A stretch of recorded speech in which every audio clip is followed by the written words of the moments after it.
እንኳን ለረመዳን ጾም በሰላም አደረሳችሁ። እንግዲህ የዛሬ አመት ቃል በገባሁት መሰረት ነፃ ዓለምን አስፈጥረዋለሁ ብያለሁ። ባለፈው አመት ለመጀመሪያ ጊዜ አብረን አፍጥረናል። ዛሬ ደግሞ በከተማችን ውስጥ ከሚገኙት አንድ ሬስቶራንቶች መካከል አንድ በጣም ቆንጆ ሬስቶራንት ይዤ እሄዳለሁ። እንግዲህ ዛሬ አብረን ነው ከሱ ጋር የምንውለው። አብራችሁ ነው።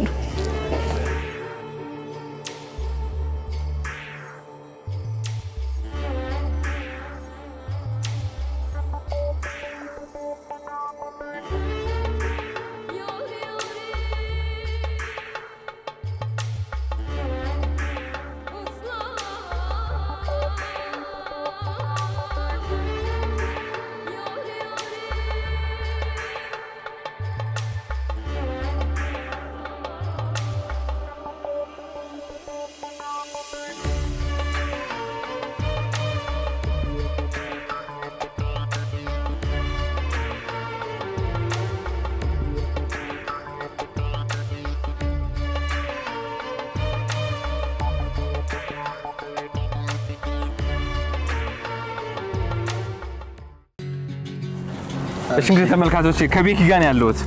ከቤኪ ጋር ወደ አፍጥር ቦታ እየሄድን ነው። እንግዲህ ቤኪ ዛሬ ምስራቅ ያው እንዳንተ እንደነገርኩ ለተመልካቾች መንገድ ስላለብኝ ነው።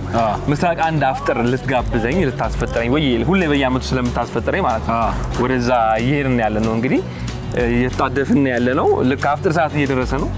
አሁን ከአፍጥር ሰዓት ጋር በተገናኘ ብዙ ሰዎች ማለት ግልጽ እንዲሆን ነው የምልህና ልክ ስናፈጥር ወዲያው ነው አዛን ሲባል እናፈጥራለን። ወዲያው በተለያዩ የዓለም አቀፍ መድረኮች ላይም ደግሞ እንዲሁ በእግር ኳስ መድረኮች ላይ አዛን ሲባል በመሃል ቆሞላቸው ተጫዋቾች ሙስሊም ተጫዋቾች ጾማቸውን ይፈታሉ ያፈጥራሉ።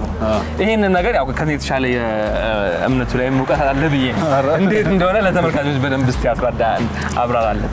ያው ቶሎ ማፍጠሩ ሱናም ነው ይወደዳል። በጣም ማለት አዛን ሲል ይዘው ጠብቀህ አዛን ሲል ማፍጠሩ የተወደደ ነው በላጩም ነው እና በዛ ምክንያት ቶሎ ማፍጠራችን የምናገኘው አጅርም አለበት። በዛ ምክንያት ቶሎ እናፈጥራለን። ስራ ላይም ጨዋታ ላይም ምንም ነገር ላይ ያለ ሰውም አቁሞ አፍጥሮ በኋላ አፈጥራለሁ የሚባል ነገር የለም። አፍጥሮ ከዛን ወደ ስራው መግባት ይችላል እና እቺ ነገር በጣም ተበቅ ያለም ሱና ነው እና ከዚህ ጋር በተገናኘ እንግዲህ እኛም ወደ ተጋበዝንበት ሬስቶራንት ደርሰናል። እዚህ ሳር ቤት አካባቢ ነው የምንገኘው። ምስራቀኛን ሰርፕራይዝ ልታደርገን ነው ሐሳቧ። በእርግጥ እኔ አውቀዋለሁ ቀድሜ ያትከሷ እሷ ከተማ ውስጥ አጠያይቃ አዲስ የተከፈተ ሬስቶራንት ቆንጆ የሙስሊም ሬስቶራንት ብላ ነበረ የጋበዘችኝ። ግን እኔ አውቀዋለሁ ለቤኪ ግን ሰርፕራይዝ ነው የሚሆነው። እስቲ ውስጡ ምን ይመስላል ምስራቅንም እኛ ሰርፕራይዝ እናርጋት እናውቀዋለን።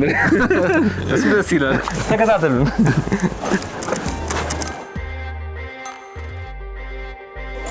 እንግዲህ ቅድም እንደነገርኳችሁ ዛሬ ነፃ ዓለምን ለማስፈጠር አዲስ ቤት ይዤው መጥቻለሁ። እንግዲህ ሳር ቤት አካባቢ ደስ የሚል ባህላዊ ቤት ነው። ይሄንን ቤት እንግዲህ አታውቀውም ብዬ ተስፋ አድርጌ ነበረ። አውቀዋለሁ ግን እንዳጋጣሚ ቢሆንም ግን አመሰግናለሁ። እንዳጋጣሚ ሆኖ እንዳልኩሽ አውቀዋለሁ ይሄንን ቤት ከቀናቶች በፊት እዚህ መጥቻ አፍጥሬያለሁና እሷን ግን አላገኘኋትም ነበረ። ታውቀውም እንደ በፊቱ ሳይሆን አዳዲስ ፓኬጆች አዳዲስ ነገሮች አሉ። ሙሉ ነገር እንዳሳየውሽኝ እንድታስፈጥሪልኝና እንድታሳይልኝ በጣም እየቆረችብኝ ነበር። ደውላ ዛሬ በቃ ዓለምን ነው ማሳየህ ምናምን እያለች ነበርና አዲስ በቃ ሌላ እንዴ ማላውቀው ቤት ተከፍቶ ነው ብዬ ነበርና ቦታውን ስትነግረኝ አወቅኩት። በእርግጥ ሳር ቤት አካባቢ ስትለኝና አዲስ ቤት ለእኔ ደግሞ ቤኪን ይዤ መጣሁኝ። እንግዲህ የሥራ ባልደረባዬ ነው ቤኪ ይባላል። አምናም ረመዳን ላይ አብሮን ነበር ያፈጠረው። ምስራቅ አንተ ስጋብዘህ አንተ ደግሞ እኔን ማፍራትን የተለመደ መጣ። እንግዲህ አብሮ ደጋግመን እናፈጥር ያድርገን። አሜን አሜን። አኒ አፍጥር እስኪ ቢስሚላህ። ምስራቅ አብራን አፈጠረች። ቢስሚላህ ያዛተም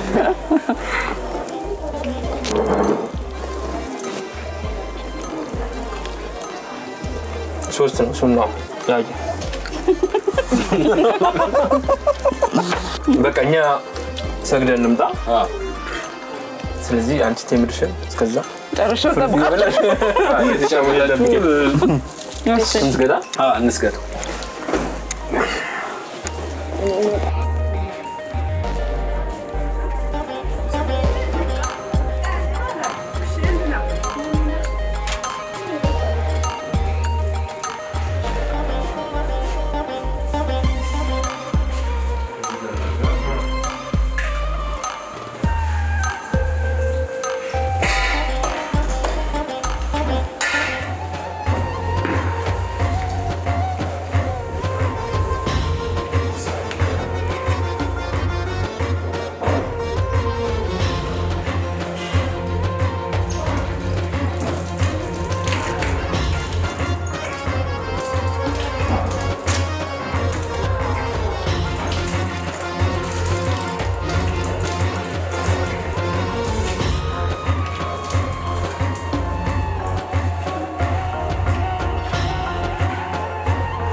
ረመዳን በሂጅራ የዘመን አቆጣጠር 9ኛው ወር ላይ ይገኛል።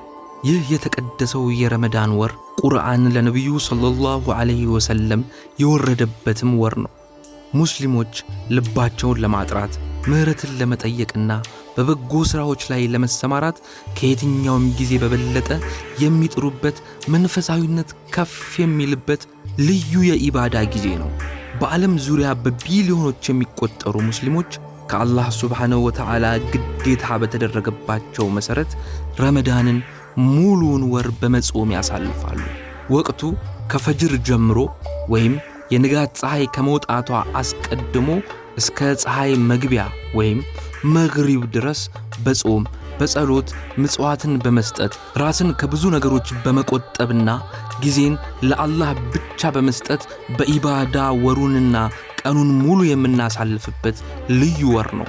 ረመዳን ከምግብና ከመጠጥ ከመቆጠብ ባለፈ ከእምነት ጋር ጥልቅ ግንኙነትን በመፍጠር ለተቸገሩ ሰዎች ማሰብና ከፍተኛ የሆነ መንፈሳዊ ልዕልና የሚደረግበት ልዩ ወር ነው። ራስን ከብዙ ነገሮች በመቆጠብና ጊዜን ለአላህ በመስጠት የሚከበር ልዩ የኢባዳ ወር ነው።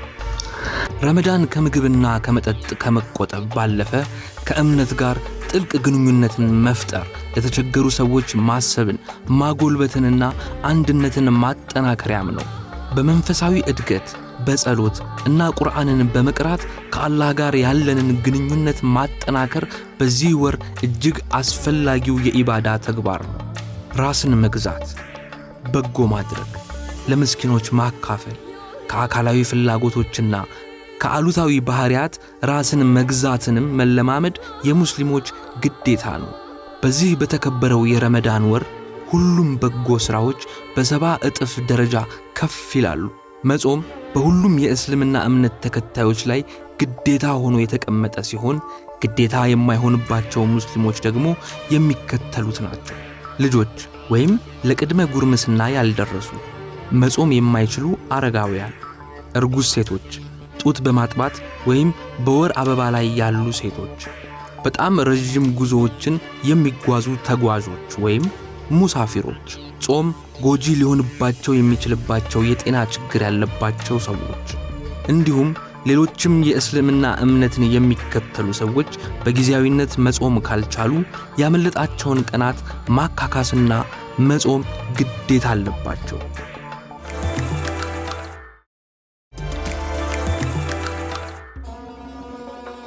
በቋሚ ሁኔታ መጾም ያልቻሉ ደግሞ በምትኩ ፈድያ ወይም ከፋራ ማለትም የበጎ አድራጎት ካሳ መስጠት ወይም ሌሎች ሰዎችን ራሱ የሚበላውን አይነት ምግብ በመጠቀም ግዴታ ማስፈጠር አለባቸው።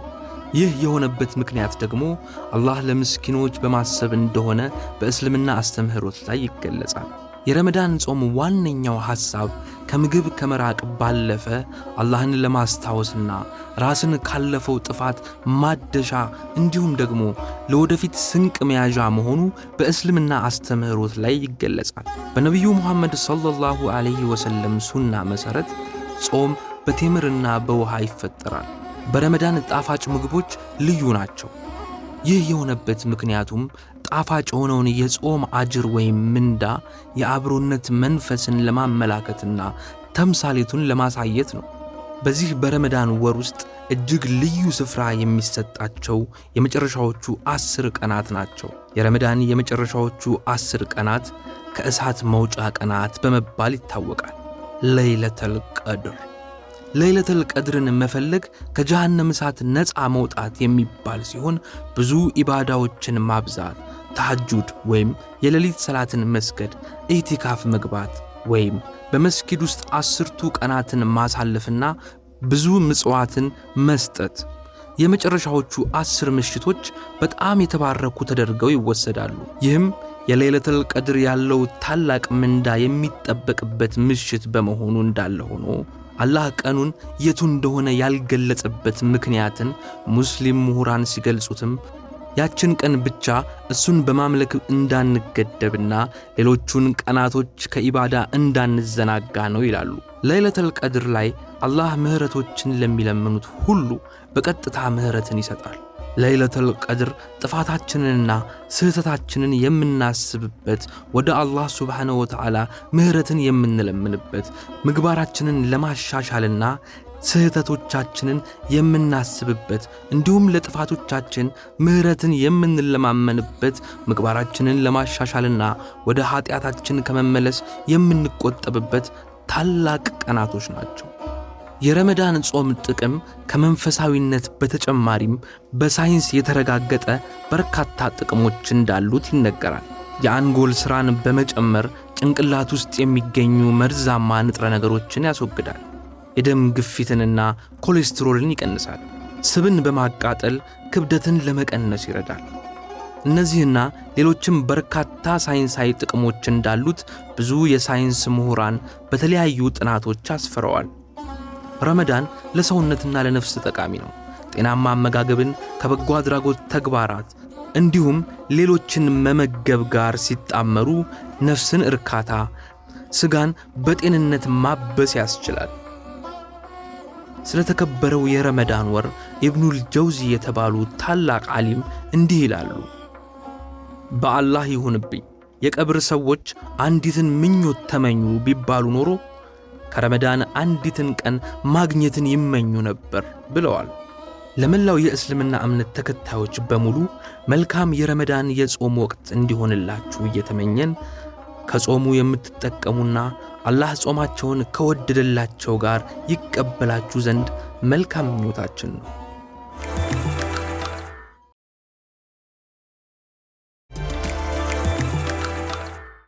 ቢስሚላህ ምስራቅ እየበላሽ አሪፍ ነው። በጣም ቆንጆ የጾም ምግብ ነው። ቴስቱ በጣም አሪፍ ነው። እናመሰግናለን። ብሉልን ቤታችሁ ምግብ ቀናሱልን። እንግዲህ ለተመልካቾች ለመናገር ያክል እኛ ገለል ብለን እዚህ ጋር ቁጭ ያልነው ከድምጽም ጋር በጣም ብዙ ሰው ስላለዛ ድምጽም ጸጥ ያለ ቦታ ላይ ተደማምጦ ወደ እናንተ ለማድረስ በቪአይፒ ሩም ውስጥ ነው የምንገኘው። እንግዲህ እዚህ ቤት ውስጥ ከ6 በላይ ቪአይፒ ሩሞች አሉ ከሰዎች ጋር የማይገናኙበት። እዚህ መጥተው ፕራይቬሲ ለሚፈልጉ ይመስለኛል አይደል? ፕራይቬሲ ለሚፈልጉ ሰዎች ቪአይፒ ሩም እንደዚህ አይነት አለ። እኛ እዛ ውስጥ ነው የምንገኘው። እንግዲህ ማለት ያው የተለመደው የአፍጥር ስነ ስርዓት በሱፍራ ምናምን አሉ የተለያዩ ቦታዎች ገንጠል ብለን ነው ለማለት ያክል ነው። ያው ደግሞ ታላላ የባህላዊ ቤትም ስለሆነ ያው ጅባውን እዚህ ጋር ይታያል። ከጀርባም እንግዲህ ተመልካቾች ይገምታሉ ይገምታለሁኝ ለምን እንደዚህ እንደሆነ አይደል? ልክ ነው። ሁሉም ከሌላ ከሰው እይታ ዞር ብሎ ፋሚሊም የሚጫወትበት የሚደሰትበት ክፍል ገንጠል ያለ ክፍል ከሌሎቹ ብራንቻችን ይሄንን ያካተተ ነው። ሌላ ደግሞ በተጨማሪ እታች የጁስ ባር አለን። ከምግብ በኋላ እናቀርባቸው አዳዲስ የሆኑ ጁሶች አሉ። ዲቶክስ እንደ መውደድ እነዛን ደግሞ ብቀምሱልን ደስ ይላል። ቡናቸው በጣም አሪፍ ነው። ጾም ስለሆነ ላንቻው ለመጣን ዘለ በቂቤ ቡናቸው ቡና በቂቤ ቡናው በቀቤ ልክ ጉራጌ ቡና በጣም ደስ ይላል። በቃ ስለዚህ ጉራጌ በአጠቃላይ ተሰብስቦ እዚህ ነው። እንግዲህ ተመልካቾቻችን እኛ ምግባችንን እየበላን ውይይታችንን እንቀጥላለን። እንግዲህ በዚህ አጋጣሚ ማለት የምትፈልጉት ነገር ካለ ደግሞ ለእናንተ እድሉ ልስጥና የዛሬ ፕሮግራማችንን እንዘጋለን ማለት ነው። ሁላችሁም ስለተገኛችሁልኝ እዚህ አክብራችሁ ስለመጣችሁ እናመሰግናለን። በእኛ ፕሮግራም መቼ ማስደስተናል ኢፍጣር ፓኬጁን ወደዋል ብለን እናስባለን። እናመሰግናለን ስለመጣችሁ። እኔም ያው ምስራቅንም ቤቱንም ነፂንም አመሰግናለሁ። ይልመድብን እንግዲህ ተያይዘን ደጋግመን የምንመጣ ቤት ይሆናል ብዬ አስባለሁ። ኢንሻአላህ። እኔም በጣም አመሰግናለሁ ሃኒም ይሄንን የመሰለ አፍጥር ስለጋበዛችሁን፣ እንዲሁም የቤቱ በጠቅላላ መስተንግዶ አባላቶች እንዲሁም ደግሞ ጠቅላላ ሰራተኞች በጣም ከመጀመሪያ ጀምሮ እየተንከባከቡን ነበረ፣ እያስቸገርናቸውም ነበረ። እንዲሁም የቤቱን ባለቤት አብዲንም በዚህ አጋጣሚ ከልብ እናመሰግናለን። ለመላው የእስልምና እምነት ተከታዮች መልካም የረመዳን ጾም እንዲሆንላችሁ እመኛለሁ። መልካም ጊዜ።